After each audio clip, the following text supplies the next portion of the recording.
بسم اللہ الرحمن الرحیم۔ محترم سامعین السلام علیکم۔ آج کی ویڈیو میں ہم حضرت عباس علمدار کی ولادت سے لے کر شہادت تک ہسٹری بیان کریں گے۔ عباس ایسا نام جس کے نام میں بھی زیر نہیں، وہ کربلا میں دشمنوں کے آگے کیسے زیر ہو جاتا۔ حضرت عباس نے نہ فقط اپنے کردار سے بلکہ اپنی بہادری سے اس طرح سے دشمنوں کو زیر کر دیا کہ واضح کر دیا کہ عباس کبھی زیر نہیں ہوگا، ہمیشہ بلند و بالا ہوگا۔ یہی وجہ ہے کہ آج تک عباس علمدار کا علم پاک ہمارے گھروں پر بلند ہے، اور کوئی بھی علم عباس کو آج تک نہ جھکا سکا، نہ گرا سکا، نہ مٹا سکا۔ حضرت ابو الفضل العباس 4 شعبان 26 ہجری کو اس دنیا میں تشریف لائے۔ مرحوم بیر جندی اپنی کتاب وقائع شہود والایام میں اپنے معاصرین سے نقل فرماتے ہیں کہ آپ 4 شعبان کی رات کو اس دنیا میں تشریف لائے۔ آپ کی عمر مبارک 20 سے 39 سال تک لکھی گئی ہے۔ جنگ صفین میں آپ کی عمر 15 سے 17 سال کے درمیان تھی، اور حضرت زینب سلام اللہ علیہ آپ سے 20 سال بڑی تھیں۔ سید محسن عاملی اپنی کتاب مجالس السنیہ میں رقم دراز ہیں کہ حضرت عباس 29 ہجری میں دنیا میں تشریف لائے۔ بیر جندی مرحوم کہتے ہیں کہ اکثر روایات دلالت کرتی ہیں کہ شہادت کے وقت جناب ابو الفضل العباس کی عمر 35 سال تھی۔ اس حساب سے آپ کی ولادت 25 ہجری میں ہوئی ہوگی، یعنی کہ کوئی بھی ایک تاریخ ہمیں نہیں ملتی، ہمیں مختلف تاریخیں ملتی ہیں، لہٰذا ہمیں اگر ایک تاریخ ملتی ہے یا 2 تاریخ ملتی ہیں تو ہم ان دونوں کو حضرت عباس علمدار کی ولادت بسعادت کی نیت سے منا سکتے ہیں۔ حضرت عباس کے کچھ نام ہیں، کنیت ہیں اور کچھ القاب ہیں۔ عباس آپ کا مشہور نام ہے۔ آپ کا یہ نام شجاعت اور سہولت کی شدت کے سبب صیغہ مبالغے کی وجہ سے ہے۔ عباس کی معنی ہے شیر بیشہ، اور چیر پھاڑ کرنے والے شیر کے ہیں۔ آپ بہت بہادر تھے اور جنگ کے میدان میں غضبناک شیر کی طرح حملہ آور ہوتے تھے، لہٰذا آپ کو عباس کہتے ہیں۔ قمر بنی ہاشم، آپ کو قمر بنی ہاشم اس لیے کہا جاتا ہے کہ آپ کا چہرہ مبارک روشن چاند کی طرح خوبصورت تھا اور تاریک رات میں چاند کی طرح چمکتا تھا، اور اس لیے بھی کہ آپ کے جسمانی و نفسانی فضائل درخشاں چاند کی طرح تھے۔ باب الحوائج، جیسا کہ اپنی اکثر کرامات کے مطابق آپ لوگوں کی حاجات کو برلاتے ہیں، لہذا شیعہ اور سنی حضرات میں باب الحوائج کے نام سے مشہور ہیں۔ سقہ، کیونکہ حضرت عباس نے اہل بیت علیہ السلام کی سقائی کی، اس لیے آپ کو سقہ کا نام دے دیا گیا۔ علمدار، چونکہ سید شہداء نے روز عاشور کو اپنے بھائی عباس کو پرچم سپرد فرمایا، چنانچہ پرچم دینے کے لیے ہمیشہ شجاع ترین افراد کا انتخاب کیا جاتا ہے۔ ابجد کے حساب سے عباس کے عدد 133 ہیں، جو کہ باب الحسین کے مطابق ہیں، اور مجرب ختموں میں سے ہے کہ اگر کسی کی کوئی حاجت ہو تو وہ اس حاجت براری کے لیے ایک ہی نشست میں 133 مرتبہ پڑھے، یا کاشف الکربی عن وجہ الحسین علیہ السلام، اکشف کربی بحق اخیک الحسین علیہ السلام۔ اللہ رب العزت اس کی دعا قبول فرمائیں گے۔ حضرت عباس فضل و دانش، تقوی و یقین، اطاعت و عبادت اور دیگر آداب و اخلاق میں بلند مقام کے حامل تھے۔ آپ حضرت امام حسین علیہ السلام اور حضرت زینب سے گہری عقیدت رکھتے تھے، اور حسنین شریفین کے بعد حضرت علی علیہ السلام کے بیٹوں میں سے اشرف و اعظم تھے۔ حضرت عباس کے بلند مقام کے بارے میں ہم کئی مثالیں بیان کر چکے ہیں۔ امام حسین کے کربلا کے سفر کے دوران امام علی مقام نے حضرت عباس پر خصوصی توجہ فرمائی۔ مثلا 9 محرم الحرام کی عصر کو جب امام علیہ السلام نے حضرت عباس کو دشمن کے لشکر کے پاس بھیجا تو فرمایا، اے عباس، میری جان تم پر قربان، میرے بھائی سوار ہو جاؤ اور جا کے ان سے ملاقات کرو۔ ادب عباس، جناب عباس کے ادب میں صرف یہی کافی ہے کہ کوئی بھی شخص امام حسین علیہ السلام کے حکم کے بغیر ان کے پاس نہیں بیٹھ سکتا تھا، اور وہ اپنے مولا و آقا کے پاس ایک غلام بن کر حاضر رہتے تھے اور امام عالی مقام کے اوامر و نواہی کی اطاعت کرتے تھے۔ آپ جب بھی امام سے مخاطب ہوتے تھے تو انہیں یا ابا عبداللہ، یا ابن رسول اللہ، یا سیدی کہہ کر پکارتے تھے، اور تمام عمر آپ نے امام حسین علیہ السلام کو بھائی نہ کہا، سوائے روز عاشور کے کہ جب آہنی گرز کی ضربت سے آپ گھوڑے سے زمین پر تشریف لائے۔ شجاعت عباس۔ حضرت عباس نے اپنے والد بزرگوار امیر المومنین علیہ السلام سے ہاشمی شجاعت اور اپنی ماں کی طرف سے قلابی و عامری شجاعت ورثے میں پائی تھی، اور آپ کی اس قدر تربیت ہوئی تھی کہ آپ قہرمان قرار پائے۔ حضرت امیر المومنین نے ایک بہادر خاتون کا انتخاب فرمایا تاکہ اس سے ایک دلیر بیٹا جنم لے جس کا زور و بازو حسین علیہ السلام کے کام آ سکے۔ روز عاشور امام عالی مقام نے حضرت عباس کو جہاد کی اجازت مرحمت نہ فرمائی، وگرنہ دشمن کے لشکر سے ایک شخص بھی باقی نہ بچتا۔ پھر دشمن قتل ہو جاتے یا بھاگ جاتے اور واقعہ کچھ اور ہی ہوتا۔ امام علیہ السلام نے اپنے بھائی سے صرف یہ فرمایا، میرے بچوں کے لیے پانی لے آئیے۔ اب آخر میں ہے حضرت عباس کی شہادت کا بیان۔ حضرت عباس نے روز عاشور جب دیکھا کہ اہل بیت علیہ السلام میں سے سب شہید ہو چکے ہیں اور امام حسین علیہ السلام کو تنہا دیکھا تو ان کی خدمت میں پہنچے اور عرض کیا، مجھے رخصت عطا فرمائیے کہ میں اپنی جان آپ پر قربان کر سکوں۔ آپ نے یہ بات سن کر شدید گریہ کیا اور فرمایا، اے بھائی، آپ تو میرے علم بردار ہیں، اگر آپ شہید ہو گئے تو لشکر بکھر جائے گا۔ حضرت عباس نے عرض کیا، اے بھائی، میرا سینہ تنگ ہو گیا ہے اور میں دنیا کی زندگی سے اکتا گیا ہوں اور ان منافقوں سے جنگ کرنا چاہتا ہوں۔ امام حسین علیہ السلام نے فرمایا، فی الحال ان بچوں کی زندگی کے لیے پانی طلب کیجیے۔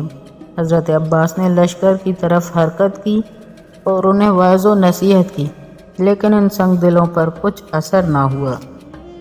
بعض روایات کے مطابق ملتا ہے کہ آپ نے بلند آواز سے فرمایا، اے عمر سعد، یہ رسول خدا کے بیٹے حسین ہیں کہ جن کے اصحاب اور اہل بیت کو قتل کیا گیا، اور یہ ان کے عیال و اولاد ہیں کہ جو پیاسے ہیں، انہیں پانی دیجیے کہ ان کے دل پیاس سے جل رہے ہیں۔ اور فرمایا، مجھے جانے دو کہ حجاز و عراق کو تمہارے لیے چھوڑ دوں۔ ان اشقیاء میں سے بعض کے دل پر کلام عباس نے اثر کیا اور وہ گریہ کرنے لگے، لیکن شمر نے بآواز بلند کہا، اے ابو تراب کے بیٹے، اگر تمام زمین پانی ہو جائے تو بھی ہم اس میں سے ایک قطرہ تمہیں نہیں دیں گے جب تک کہ تم لوگ یزید کی بیعت نہ کر لو۔ آپ مجبور ہو کر واپس آئے اور اپنے بھائی کی خدمت میں پہنچے اور جو کچھ سنا تھا مولا سے عرض کیا۔ آپ نے بھائی کے بچوں کی صدائے العطش کو سنا تو اپنے گھوڑے پر سوار ہوئے، نیزہ ہاتھ میں لیا، مشکیزہ اٹھایا اور دریائے فرات کی طرف جانے کا ارادہ کیا کہ شاید پانی لا سکیں۔ دشمن کے 4000 لشکری فرات پر متعین تھے۔ انہوں نے آپ کو گھیرے میں لے لیا اور آپ پر تیروں کی بارش کر دی۔ آپ کے بدن مطہر پر اتنے تیر لگے کہ آپ کی زرہ خار پشت کی مانند دکھائی دینے لگی۔ لڑتے لڑتے حضرت عباس نہر فرات پر پہنچ گئے۔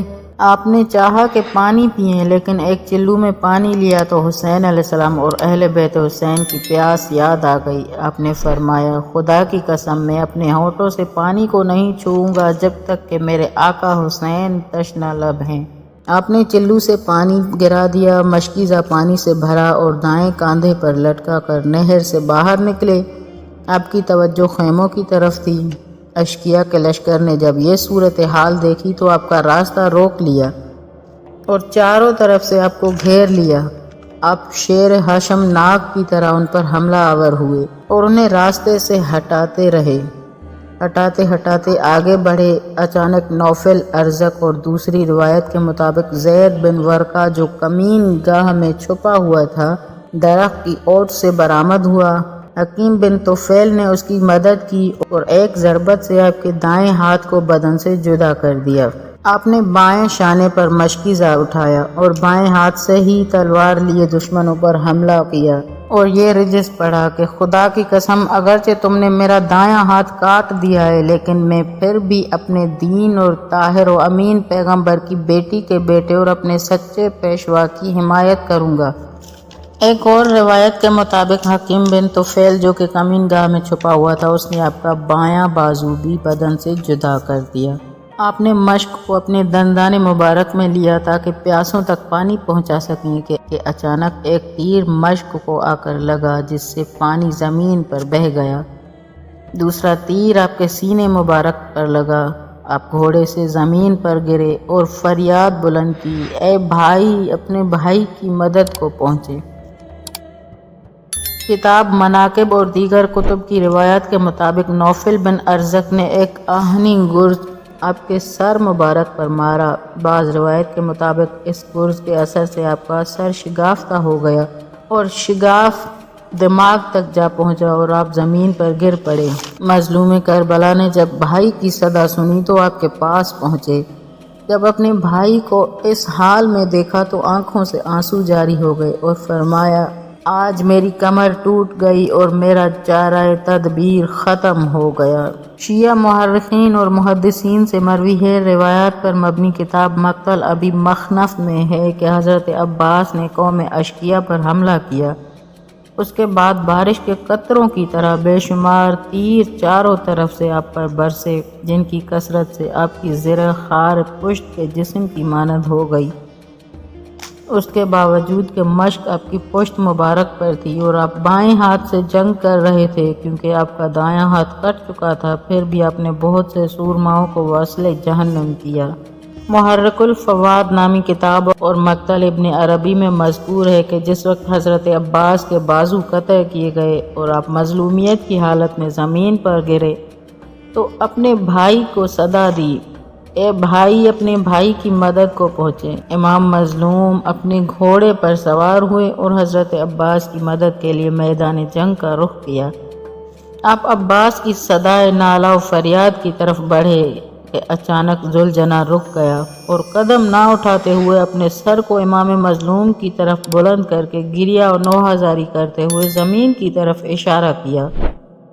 امام سمجھ گئے کہ کوئی بات ہے۔ جب نگاہ کی تو اپنے بھائی عباس کے کٹے ہوئے ہاتھ خاک پر پڑے دیکھے۔ امام علیہ السلام جھکے، بھائی کے کٹے ہاتھوں کو اٹھا کر اپنے سینے سے لگایا اور فرمایا، آج میری کمر ٹوٹ گئی اور میرا چارہ کار ختم ہو گیا۔ امام حسین علیہ السلام اپنے بھائی کی یہ حالت دیکھی اور شکاری باز کی طرح آپ کی طرف بڑھے، لشکر اشقیاء کو اپنے بھائی سے دور ہٹایا۔ وہاں حضرت زینب سلام اللہ علیہ نے فریاد کی اور کہا، وا اخاہ وا عباسا، ہائے میرے بھائی، ہائے عباس، ہائے آپ کے بعد ہم بے یار و مددگار ہوئے اور مصیبت میں گرفتار ہوں گے۔ امام مظلوم نے فرمایا، ہاں خدا کی قسم، عباس کی شہادت کے بعد ہمارے برباد ہونے پر وائے، ہمارے چارہ کار کے ختم ہونے پر وائے، اور شہادت عباس کے بعد میری کمر ٹوٹ جانے پر وائے۔ مرحوم دربندی قدس سرہ نے اسرار الشہادت میں نقل کیا ہے کہ امام حسین علیہ السلام نے آپ کے جسد مبارک کو اٹھانے کا ارادہ کیا۔ حضرت عباس نے آنکھیں کھولی اور اپنے بھائی حسین کو دیکھا کہ وہ آپ کو اٹھا کر خیمے میں لے جانا چاہتے ہیں تو عرض کیا، آپ کو اپنے نانا رسول خدا کی قسم مجھے خیموں میں نہ لے جائیے بلکہ اسی جگہ رہنے دیجیے۔ امام نے فرمایا، وہ کس لیے عباس؟ حضرت عباس نے عرض کی، مجھے آپ کی بیٹی سکینہ سے شرم محسوس ہوتی ہے کیونکہ میں نے اس سے پانی لا کر دینے کا وعدہ کیا تھا لیکن پانی نہیں لا سکا، اور چونکہ میں آپ کے لشکر کا سردار و علم بردار بھی تھا لہٰذا جب آپ کے ساتھی مجھے مقتول دیکھیں گے تو ان کا عزم و صبر کم ہو جائے گا۔ امام نے فرمایا، خداوند قدوس آپ کے بھائی کی طرف سے آپ کو جزائے خیر عطا فرمائے کہ آپ نے اپنی زندگی اور موت میں میری مدد کی۔